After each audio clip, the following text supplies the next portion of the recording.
What is going on, everybody? What is going on, the Catch fam? My name is Jon Dawson, and in today's video, we are hopping into another 2022 fantasy football mock draft. In today's video, we are conducting a 8-team full PPR mock draft through the ESPN platform. We are at pick 1.4 overall. Got a request for this video, so we got it right on the schedule. Of course, if you guys have any mock draft requests, whether it is a pre-recorded video like this one or a live subscriber mock draft through the Sleeper app, be sure to let me know in the comments down below and join our Discord. Link is in the description down below, completely free to join. That'll be the only way to get your mock draft invites. And if you enjoyed today's content, be sure to hit that like button on the way in and hit that subscribe button if you are new to the channel. Without further ado, let's hop into another 2022 fantasy football mock draft.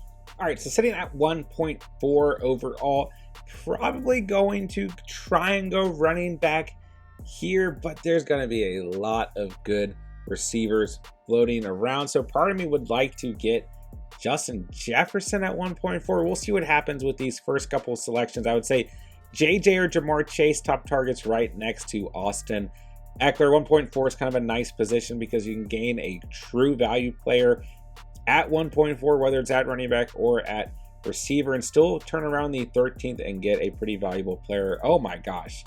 Josh Allen at 1.3. What is going on? All right, so someone comes through and butchers the draft. So let's just try and make it relatively realistic here. I don't think that Christian McCaffrey would be available.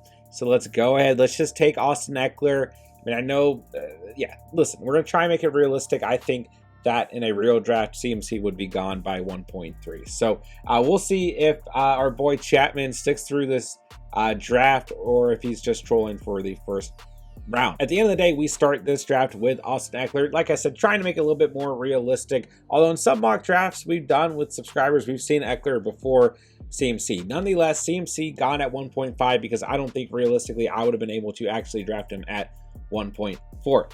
Derrick Henry gone at 1.6. Najee Harris gone at 1.7. We've got one more selection before the 8th round ends, and there is Justin Jefferson at 1.8 before we move into the 2nd round. Jamar Chase gone at 1.9. So 8-team drafts, right? Looking for positional value throughout the entire draft. So I'd like to land a receiver here. I mean, whether it's Adams, Debo, Diggs, or Lamb, we're going to get one of those guys. So I feel like we're in a good spot. I would really like Devontae Adams here as Joe Mixon is off the board, but I don't mind Debo or Stephon Diggs whatsoever. Diggs maybe theoretically part of a better offense, but Adams, at the end of the day, man, like if Adams is available at a certain point, I'm not going to pass up Adams. So Debo's gone. Let's go ahead and let's take Adams. I like Diggs here. I think there's an argument for Lamb as well, but let's go ahead and let's take Devontae Adams. And we should find out if Chapman is going to troll this whole draft, if I need to restart this video or not. But he is on the board here at 14 overall after selecting Josh Allen with the 3rd overall pick. You never know when you do these mocks. Sometimes you have people who are just kind of clueless on how to conduct mock drafts and think that they need to take a quarterback at 1.3. Nonetheless, we'll move into the end of the 2nd round here. In the 3rd round, I probably will be targeting a running back overall, but it just depends on what receivers are available. Another thing that I keep pressing in 8-team drafts is going out and getting a high value tight end early on. So Aaron Jones gone at 14 overall, Leonard Fournette at 15, and Stephon Diggs at 16 as we move into the 3rd round with Tyreek Hill off of the board. And for me, man, I just don't think Travis Kelce will be available at 29 overall. So as much as I like the idea of drafting a DeAndre Swift or an Alvin Kamara at pick 20 overall, part of me really just wants to go out and draft either Travis Kelce or Mark Andrews at 20 overall. So AJ Brown gone at 18 overall. I mean, it's going to be really hard here because I really do like both these running backs sitting on the board. There's a chance that Kelce falls out at 29, but I just don't see it happening. So let's go ahead. Let's just trust our gut. Let's go with Travis Kelce here. I think there's certainly an argument for Mark Andrews as well.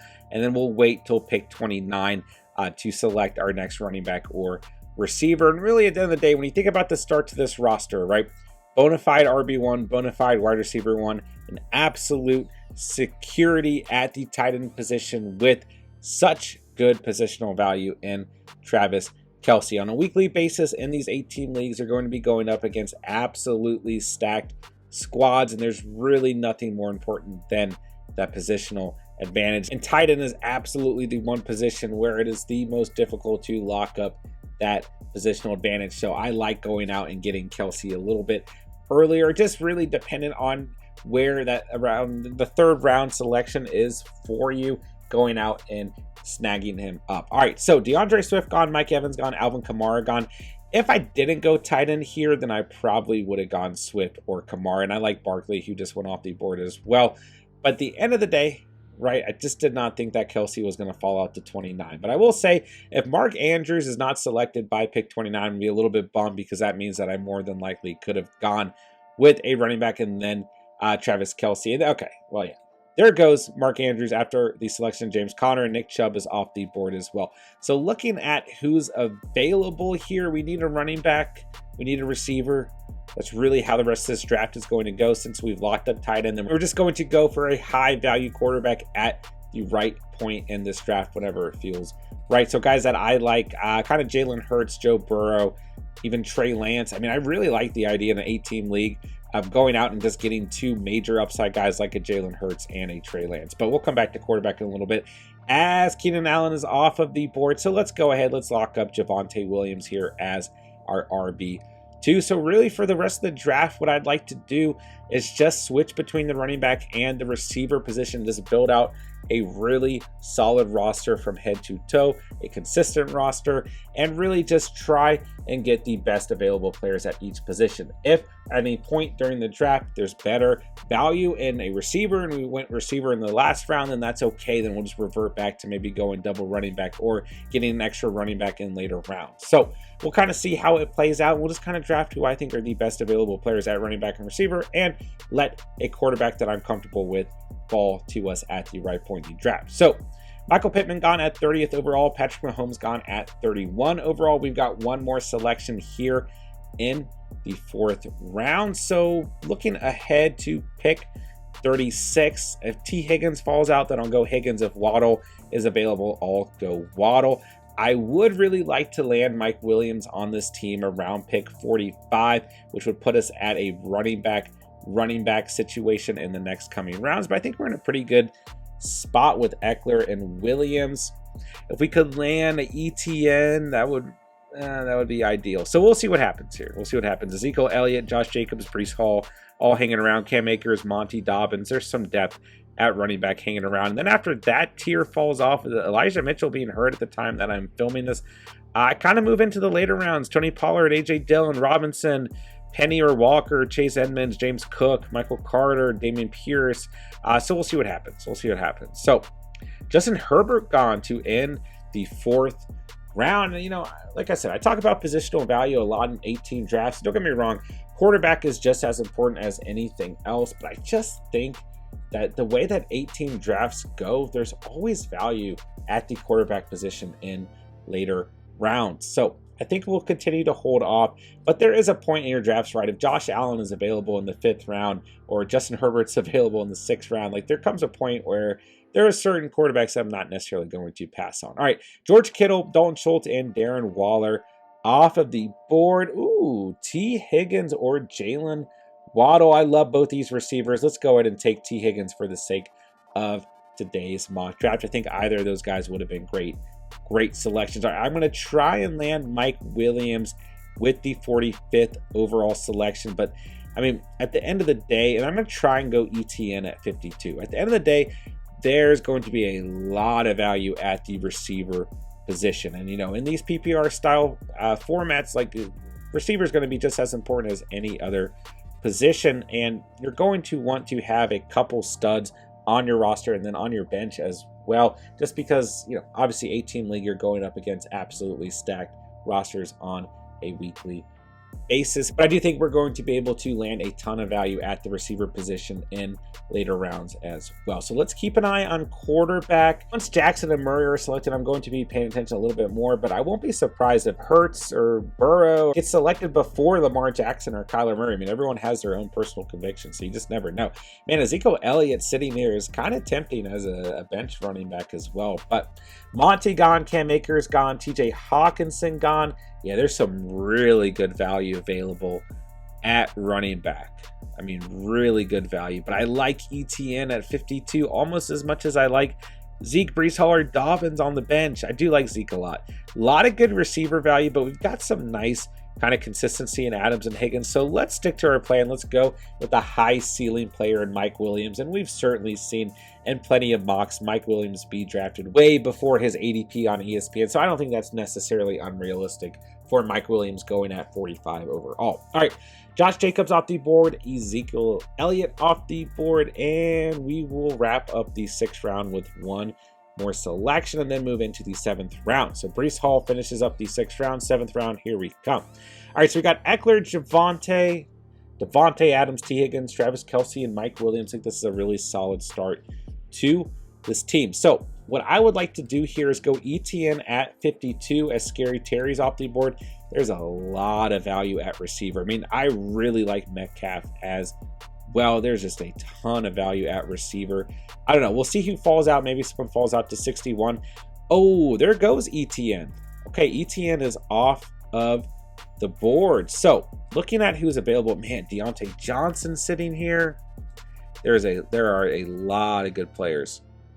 Let's go with J.K. Dobbins. We need some depth at running back. So let's take Dobbins off the board and let's see if Metcalf falls out to 61. And we'll kind of revert to running back receiver here. There goes Jalen Hurts. So like I said, man, I won't be surprised if Hurts goes before Kyler Murray or Lamar Jackson. His ADP is just starting to rise and rise. But I'm still not going to panic at quarterback. I mean, I think Kyler Murray would be a great selection at 61. But I also like the idea of adding another receiver because we can still land, a combination of Joe Burrow and Trey Lance, I think gives us perfect upside and perfect consistency at the same time. So Chris Godwin gone at 53, Jalen Hurts gone at 54, Hollywood Brown is gone at 55. Into the 8th round, Gibson is gone, Metcalf is gone, and Michael Thomas is gone. So we're kind of in an interesting, I mean, this is what I like out of mock drafts, right? I want this to happen where players that I'm targeting is taking because, it gets you, right? It gets you that experience come draft day when these things actually happen. So let's go ahead and let's just take Kyler Murray. Let's get quarterback out of the way. I still don't mind targeting a Joe Burrow or a Trey Lance within this draft. Let's look at running back. Let's start to identify some players we want. Tony Pollard, AJ Dillon, James Robinson. I'm a little confused about how I feel about Seattle's backfield. I was feeling pretty good about Penny, and now I'm not quite sure if I'm there. Let's queue up Chase Edmonds, James Cook. I love Dameon Pierce as a late round rookie target. Henderson. And where is Tyler Algier? There he is. Let's get him on the queue as well. Receiver, we're going to have a ton of depth, but at this point in the draft, looking at the available running backs and their ADP, right? Let's go ahead and let's target 1 to 2 more receivers here. I love Darnell Mooney in full PPR. I think he's going to have a ton of targets, be very consistent. Love Hunter Renfrow, but I think Allen Robinson brings some nice upside to this squad. So I'd be happy with Mooney. I'd be happy with Robinson, or I'd be happy with Hunter Renfrow. So we'll start there. Then kind of moving into the next tier. I mean, Drake London, Adam Thielen, Rashad Bateman, Devonta Smith, Elijah Moore, and DeAndre Hopkins, and Treylon Burks, and Chris Olave. All right, let's see here. Okay, I almost just selected a player that I did not want. All right, so let's take Allen Robinson here. Like I said, I think he brings some nice upside to this squad. And then really at 77, continuing to look at running back ADP, I say we just go with another receiver. I think the best available players are going to be at the receiver position. So if Hunter Renfrow falls out, I'll go Renfrow. I don't think he will fall out, but Devonta Smith, Elijah Moore, and DeAndre Hopkins probably the next best players. And Hopkins would bring a nice value to this roster, stacking him with Kyler Murray down the stretch as well when he does come back from that suspension. So we're a little bit light at running back still. I think that's okay in full PPR, especially having that extreme upside at tight end, having a stud quarterback, and I really want to try and stack Trey Lance with Kyler Murray on this team and get just some nice upside at the position. So Hopkins goes, Miles Sanders goes. So Hopkins will not be on this team. We've got one more selection here in the 9th round. It's Drake London. Into the 10th round, we go. One running back that I do not want to miss out on on this roster is A.J. Dillon. For whatever reason, in ESPN's rankings, he is way further back than a lot of other rankings out there. So I think what I'll go here, and man, we might actually land Hunter Renfrow, who I think is the best available receiver, especially in full PPR. So Cordero Patterson's gone. Hunter Renfrow does fall out. Let's take him there. And then let's target, I mean, I'm not afraid to draft A.J. Dillon against his ADP whatsoever, especially because in our subscriber mock drafts, he's going like by the end of the 4th in 12-team draft. So let's take A.J. Dillon here. I don't want to miss out on him. We need some depth at the running back position. So looking at our roster overall, right, we're pretty heavy at receiver. Hunter Renfrow, Allen Robinson, Mike Williams, T. Higgins, and Davante Adams at a really good place for receiver. Running back, we could use some more depth. Eckler, Javonte Williams, A.J. Dillon, and J.K. Dobbins. Tight end, we're good. Quarterback, we're probably fine, but I want Trey Lance on this team. I really do. And I'm not afraid to draft him against his ADP either, because I do think that realistically, he is going to move up in ADP as a whole. But looking at who's available here, I may just go ahead and snag up one more receiver in Elijah Moore, then target Trey Lance at that 100th overall selection, and then finish this thing out with the running back, because I think really these receivers and quarterbacks available hold more value. The other option here is we could go with a tight end like a Dallas Goedert or a Dawson Knox, get somebody behind Travis Kelce to add some depth. But let's go ahead, let's take Trey Lance off the board and stack him behind Kyler Murray. Just a great quarterback room with a ton of upside overall. And really with 4 running backs, I mean, Eckler, Javonte, A.J. Dillon, and J.K. Dobbins, as long as everyone is healthy there, which don't get me wrong, there are some health concerns with some of those backs, but like if Eckler's your starter and he can just rotate Javonte, J.K. Dobbins, and A.J. Dillon behind them, you could absolutely consider a tight end with this final selection to have someone behind Kelce in case of injury, although he's been extremely healthy his whole career, but also in place of that Week 8 bye. The other option here is just to add another running back and get some more depth. For me, I like the upside involved in James Cook, but I also think Dameon Pierce is going to be an RB1 for the Texans. So those would be my top 2 guys. You know, one of Seattle's running backs, James Robinson, Chase Edmonds.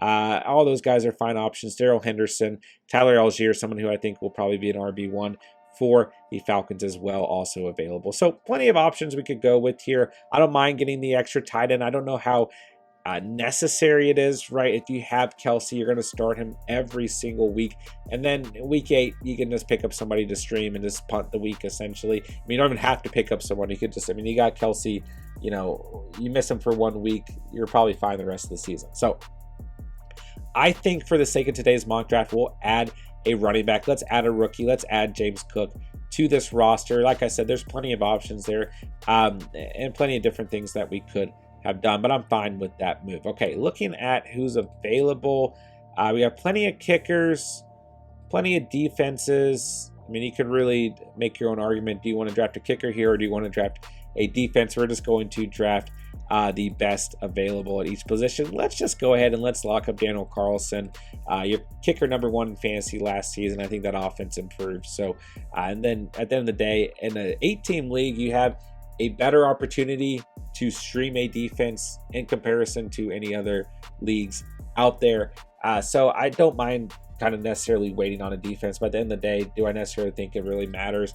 No. If you have the opportunity to draft the Bills defense or Justin Tucker at, you know, you're not reaching for those guys, and I do think that those two secure some positional value at kicker and defense in 8-team squads, but outside of that, you know, I don't think it's going to make a major difference. So I pick 125. I'll either take the Chargers defense, the Patriots, or the Rams. If I wanted to stream, purely stream to start this season, then the Browns defense has a really easy strength of schedule. The Bengals have a relatively favorable schedule. The Eagles and Broncos as well. But I think on the season, you know, the Rams didn't play too well last year defensively in that secondary. Overall, the Patriots kind of concern me. They've really lost. I mean, I believe in the system, but they've lost a lot of players, and I like the Chargers. They're a fun pick. they were just really bad last season, especially in the secondary, and even bad against the run. Obviously, they're kind of a hot team right now because of all the offseason additions to that squad.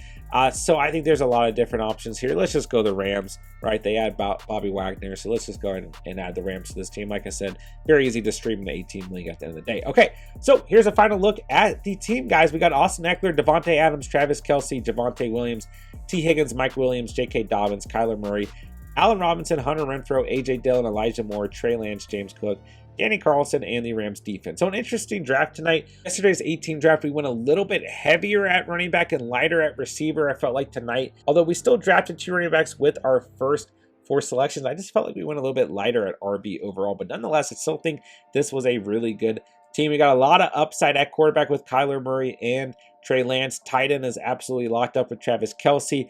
Eckler, Javonte Williams, J.K. Dobbins, A.J. Dillon, and James Cook. 5 running backs. I think the running back room would be just fine. Really, the emphasis for this team is coming from receiver, tight end, and quarterback. At receiver, we got Devontae Adams, T. Higgins, Mike Williams, Allen Robinson, Hunter Renfrow, and Elijah Moore. I really do like this team from head to toe. Daniel Carlson at kicker, and the Rams defense. So, if you guys did enjoy today's video, be sure to hit that like button down below. Hit that subscribe button if you are new to the channel. We put out free daily fantasy football content, and be sure to let me know down below what you guys thought of today's draft overall. And if you guys have any mock draft requests, whether it is a pre-recorded video like this one or if it is a live subscriber mock draft, I'm happy to get those set up and put on the schedule for you. And that'll do it for the video. With that, I'll say thank you guys so much for watching and or listening, and remember, you saw it here on The Catch, and peace.